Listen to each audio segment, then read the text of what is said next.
Hey, that brings back memories, Gary, watching that By the way, strip. those are the days when I had a makeup man. Oh, is that right? Yeah, so I would look just like that if only we could afford a makeup man. Oh, so now you just do it all yourself. Well, welcome to Land of the Giants, Episode 3, Renaissance Rap. And I'm your host today, co-host James Davis, and we've got Gary Conway here. Gary, when I saw that Land of the Giants logo, I thought about the Christmas. I actually got a lunchbox with the thermos, Land of the Giants, and I opened it up and was disappointed there weren't little people inside the lunchbox. Do you know what I was disappointed in? That when we were doing that show, we never knew the producers were making all that. Oh, the licensing. Because You never maybe saw we'd that? have to get a piece of the action, or maybe we didn't even get a free lunchbox. Didn't even get the free No, lunchbox. nothing. We never knew about it. My gosh, no free lunch, no free we didn't know lunchbox. anything. We were there 12 hours a day, Yeah. walled off from the world, and they were doing cartoons and they were doing comics and they were doing all kinds of things, making all that side money. And we were working like crazy just to get the show on. We worked every day, 6 days a week, climbing up and down walls and buildings, because this was before special effects. So the only special effect would be if you could look a little stranger with a different kind of makeup. Yeah. Well, folks, welcome to Land of the Giants. This is the new Land of the Giants, Renaissance Rap. And this is a lot of discussions we're going to have today. We're going to talk about freedom of the press. Oh, yeah. And we're going to talk about making a monster and why monster movies have taken over and gone crazy. And just recently, this is kind of incredible, because I made a film called How to Make a Monster with a wonderful actor named Gary Clark. Unfortunately, he had to use the name Gary, but later on I forgave him for that. And that was, I don't know, 400 years ago or 40 years, a long time ago. And from that point on, we never met till a couple of weeks ago at this convention called Monster Bash. And you hadn't seen him in years. No. So you reconnected in We person. reconnected. He was sitting next to me. We did this great Q&A. And I have to say, Gary will, I think, back me up on this. We were terrific. Well, we're going to let Gary We were tell terrific. his side We of were that story funny, here in a little actually. bit, right? We had things to say. The audience loved it. Yeah. And so right after, as we're now doing the show, Gary had to be the first one I called upon. And he'll be with us in a few moments. Excellent. We're looking forward to that. Well, we've got a lot coming up here during this half hour, and we are talking about the new Land of the Giants, and we're looking at freedom of the press, the ability to be right now World Wide Web, also for people to download our voice, our content, is fascinating, Gary. I'm still not over that, man. Well, yes, First Amendment, right? What's more important than that? That was maybe the most important part of the Constitution for the Founding Fathers. And in the First Amendment, they were sure that they had freedom of the press. But freedom of the press meant in that time that somebody somewhere, maybe in the outskirts of Boston, would have this big old thing called the press, and maybe he'd turn out 200 copies of a 2-page, hard-to-read deal, and everybody would read it. And they wanted to protect that. Yes. Yeah.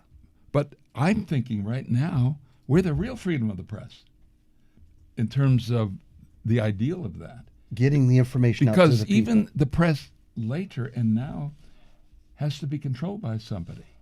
Some giant decides you can talk on the show or you can have the show. No giant has decided for us to do this show. Well, guess what, Gary? We've got Sammy Pappert right here calling from Texas. Who's Sammy, Sammy? are you Who's- with us? Who's Sammy? Well, Sammy is the normal co-host on Oh, this that's program. right. I remember. Yeah. I remember Sammy. Yeah. Sammy, can you hear us? How quickly we forget Gary. My goodness. Sammy, I was just so into this conversation. Forgive me. I'll make it up to you somehow. I'll look forward to that. And James, good luck and hang in there. Having Oh, to yeah. control Gary all by yourself. By the way, I was just testing that the seat you were in last week is still warm. So that's a good sign.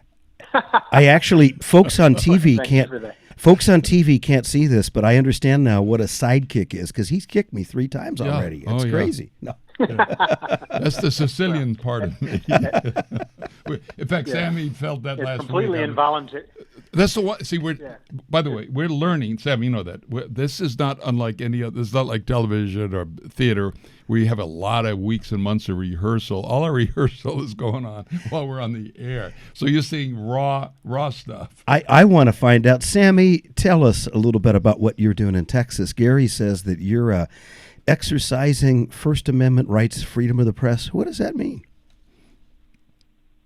Well, that's let me put my accurate take on what I do. Don't be accurate, Sammy. I'm single.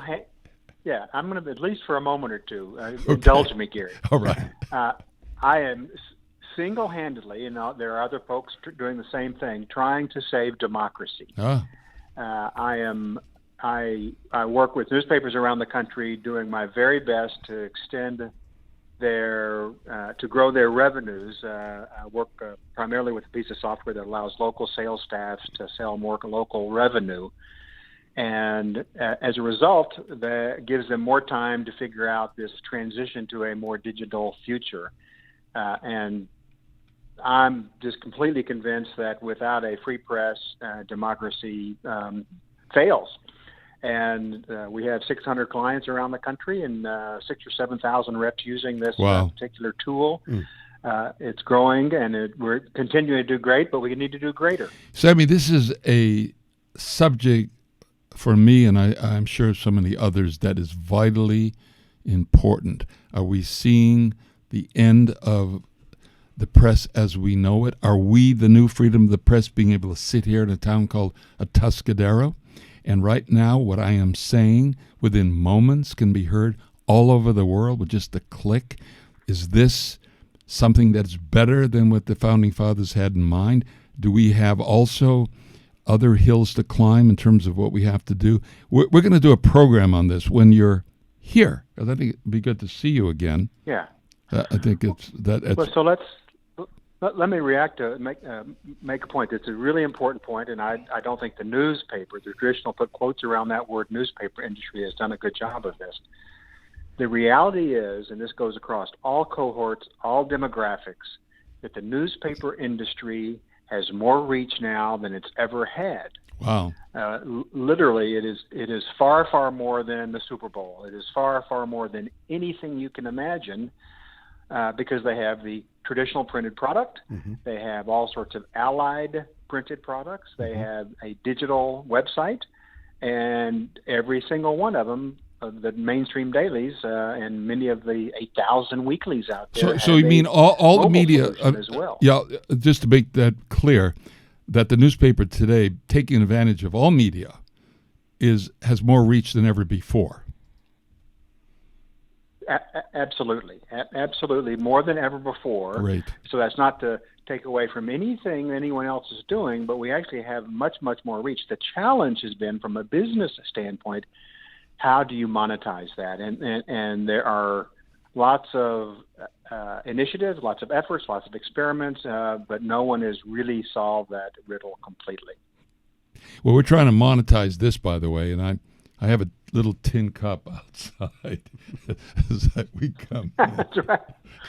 Gary, if folks want to know more about you, you do have a website, right? GaryConway.com? GaryConway.com. Right. Well, no, it's a Facebook page. Yeah, we also have that too. They can find you on Facebook. They can find. Yeah.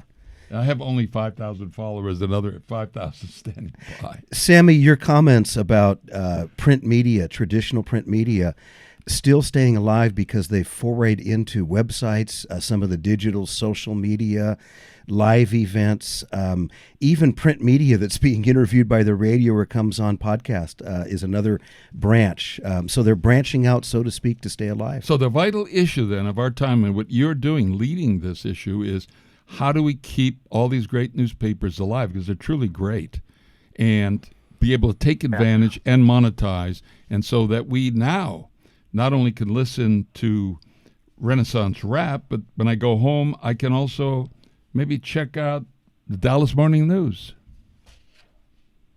That would be a good thing. Yeah, you absolutely can. And the other point that, gentlemen, I think is really important to make is that I'll use San Luis Obispo County, the newspaper in San Luis Obispo County, the Tribune, has more news and information gathering humans, and I'm going to make an educated guess here, probably 20 to 30, than all other media combined. Wow. Interesting. We have to. This will be something we do together, and we got to explore this. Hey, Sammy. On the other line, we've got Gary Clark. We're going to bring him onto the show right now.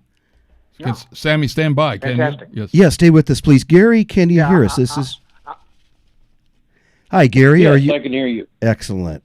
Gary Clark, my idol. In the flesh. Now, you just saw Gary a couple of weeks ago. Give our listeners a little nickel's worth of what that was all about. It's interesting. Gary Clark, fill in here, but Gary, the two Garys. And by the way, Gary, you were supposed to drop that name. Remember, that was our deal. Oh, okay. Never mind.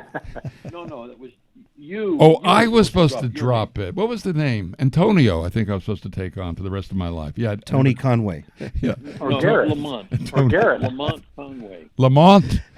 Well, that was your suggestion. Great. Anyway, these guys are having too much fun. We did a film, a brilliant film, great film. Oh my God, the acting in that film was called How to Make a Monster. How to Make a Monster, starring Gary Clark and Gary Conway. Mm-hmm. And we did that, I don't know, 40, 50, 1,000 years ago, sometime in the past. And Gary Clark, our paths, because Gary then went on to star incredibly in The Virginian, mm-hmm. and I did a couple other shows, mm-hmm. Land of the Giants being the one.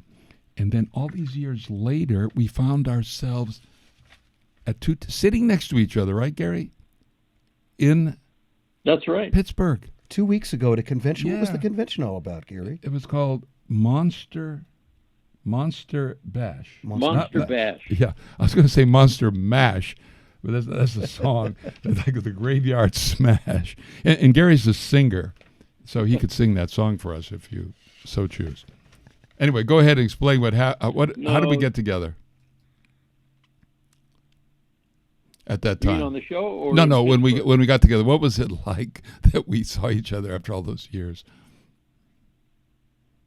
In Pittsburgh. Well, first of all, I didn't recognize you because you were much cuter now than you were back then, and so it took me a while to believe that it was really you. But the cuter part I like.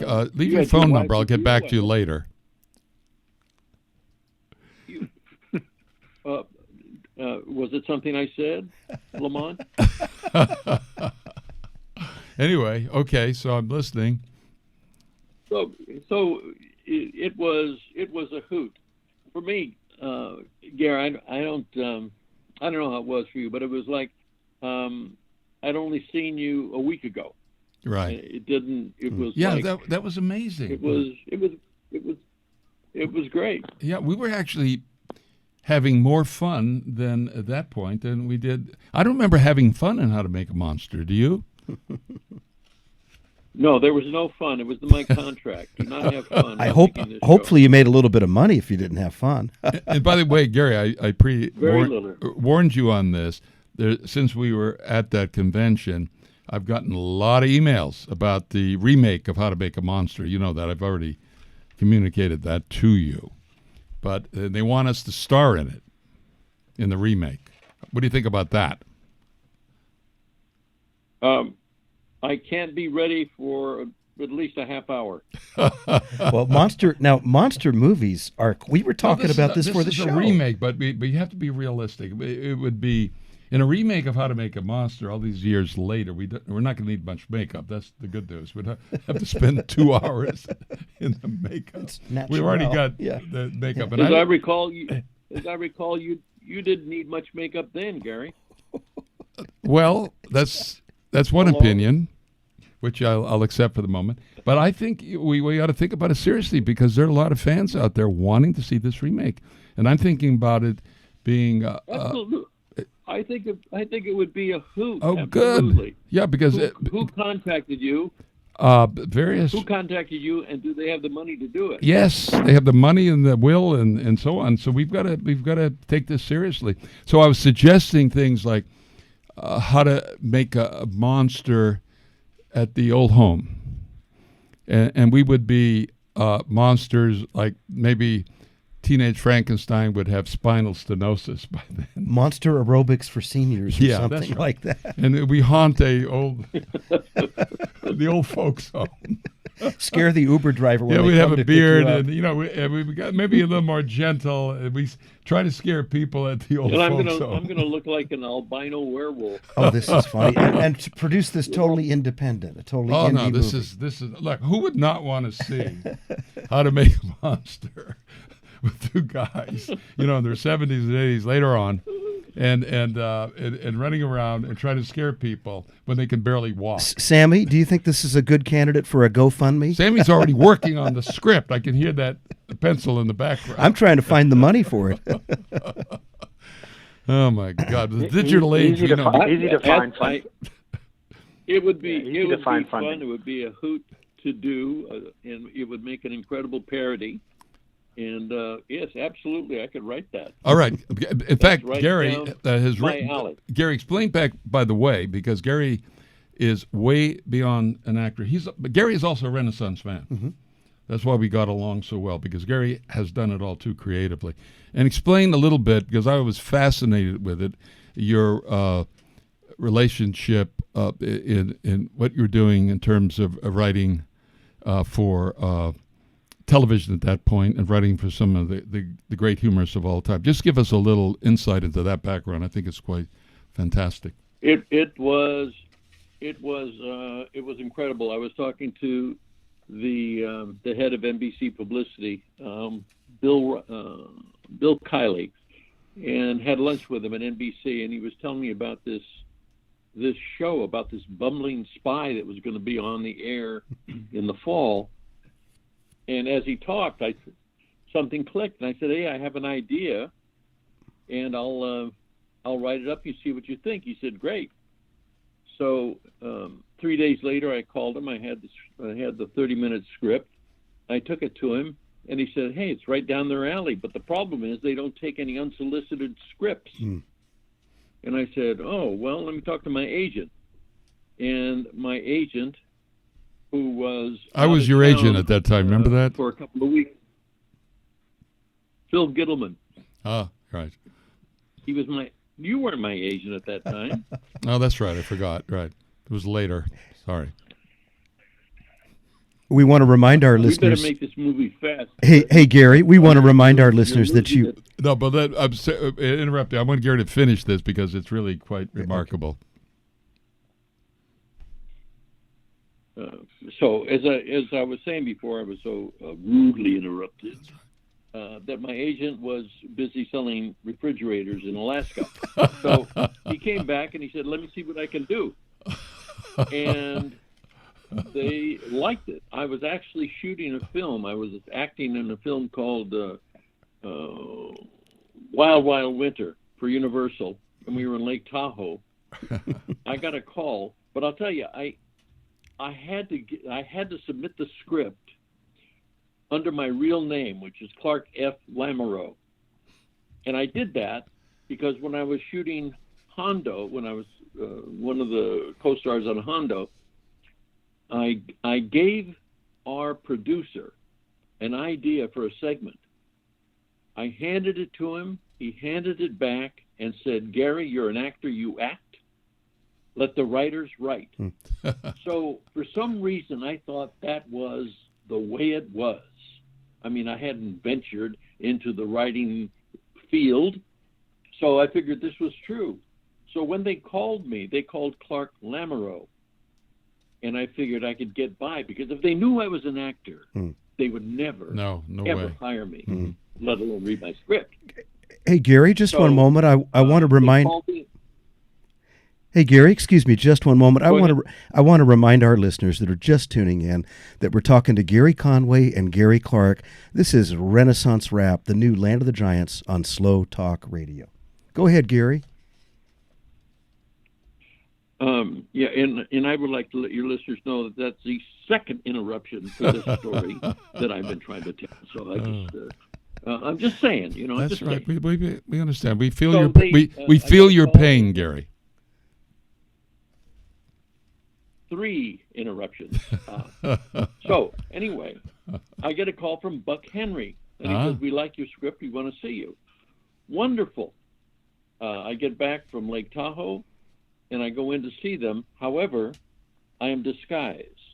I was wearing glass. I didn't wear glasses, but I wore them in there, and I parted my hair in the middle, and I looked as dorky as any writer you've ever seen. And they said, "Hey, we love your script." Fine. So I did that. I did 2 or 3 or 4 more. I forget. And after the 3rd script, I said, "Enough of this. Enough.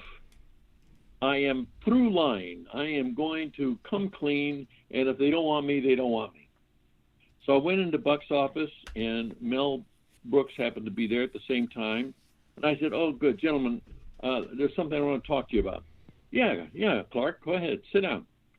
I said, "No, I'll stand for this." And I said, "I just want you to know that I am Clark Lamoureux, and I wrote those scripts.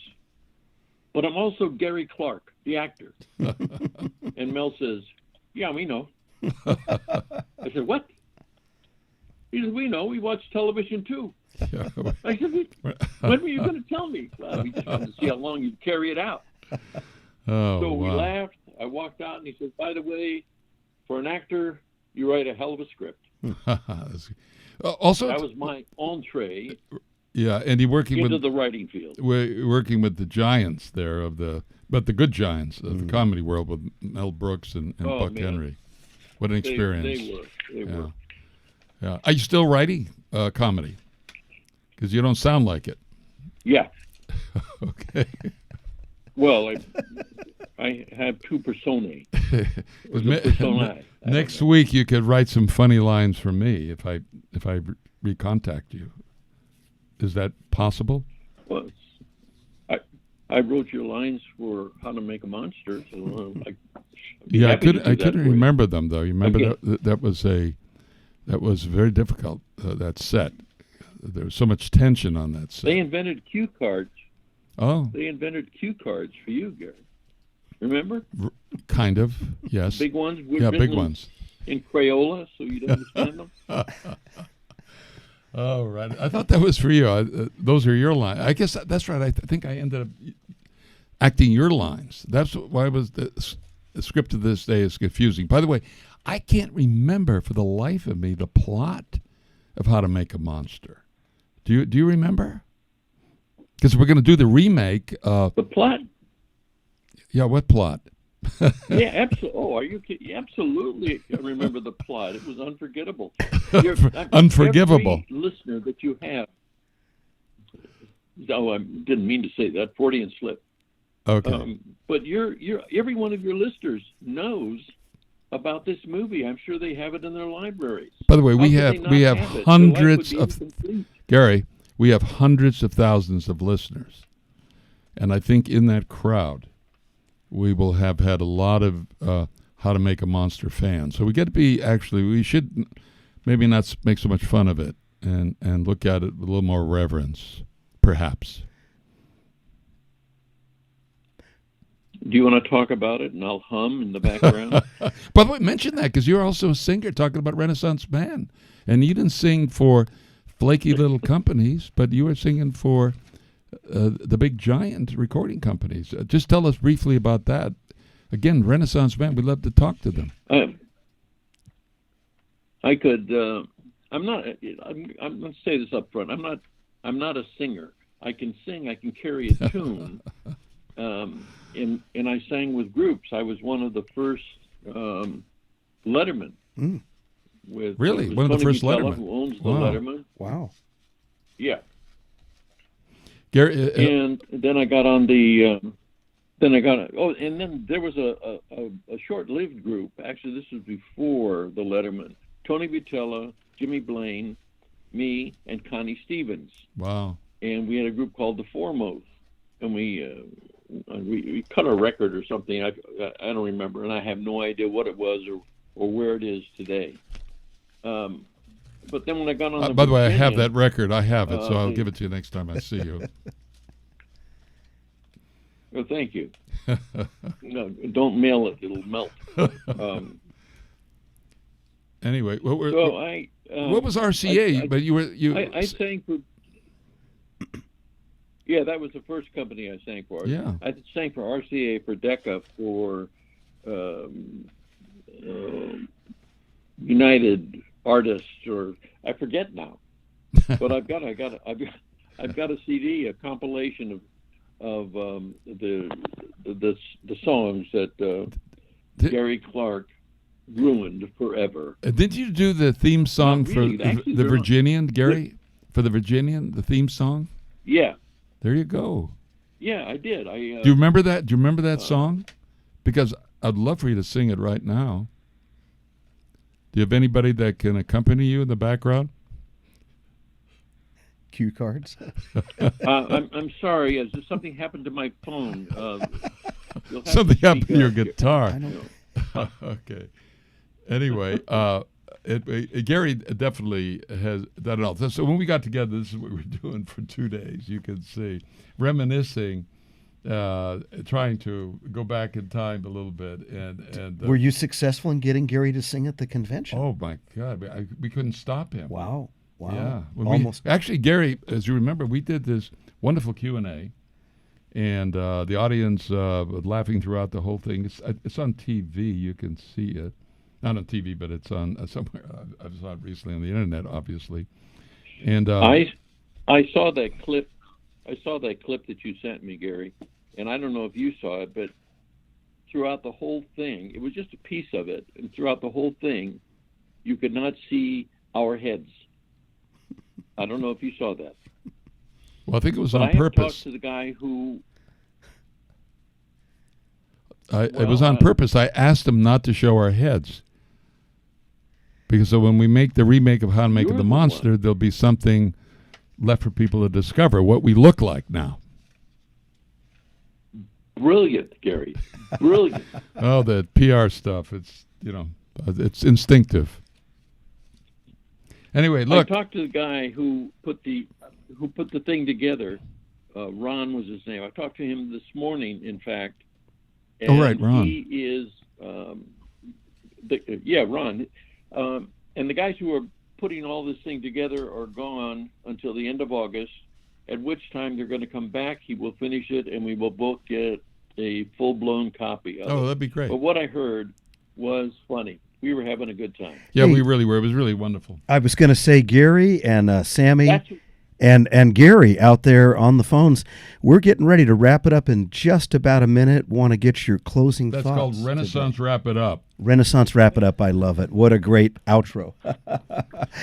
You have been listening to Slow Talk Radio. We're talking to Gary Conway, Gary Clark on the phone, The and also brilliant Sammy Packer. Gary Clark, All right. Renaissance man. All right. Gary, we sure appreciate you calling in, and also Sammy. Gary, if folks want to find more about you, do you have a website, sir? No, I don't. They Oh. can go on IMDb. They can go on my Facebook. Okay. Facebook, I IMDb. don't know- Thank you so I don't much. know how Facebook works, but Can they come down and visit you in Texas? oh, absolutely. I'll give them my address. I gave them yours, so how did I that was work wondering out? why. I've had these knocks in the middle of the night. I didn't know who that. So that's from you. Okay. Well, Gary, we sure appreciate you pitching the remake of How to Make a Monster Part 2. Thank you so much for being with us today on Renaissance Yeah. Rap. Thank you, Gary Clark. So much. So much. My pleasure, and thank you, listeners.